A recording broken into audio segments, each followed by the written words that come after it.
Hi, I'm Paul and I'm going to show you how the 12 volt control panel works on the Swift Voyager. And it'll normally be a black screen, and then you just press it once and it'll come up like this, and if you press it again it will bring the menu on and the control panel.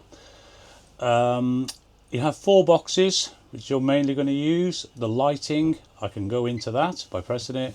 I can put the entry light on, I can put the awning light on for outside, and I can obviously use the lights above the cupboards, and I can dim those up or down.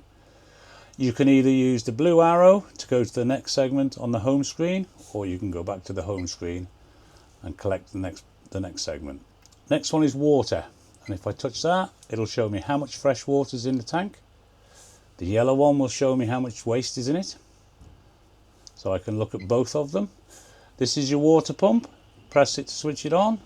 That will give you your water at your taps, and there's also a tank heater for your tanks which is underslung for the wintertime use. Next one is all the temperatures, which if I press that, you can see all the temperatures for the vehicle. And the last one is the power, and it will show you the vehicle battery. The next yellow arrow will show you where the solar's going, and the next one is the leisure battery. And you can see which one is charging currently because it shows you. So as you go all 3, you will see this one's being charged by the electric cable that's connected up to the post, giving you the readings.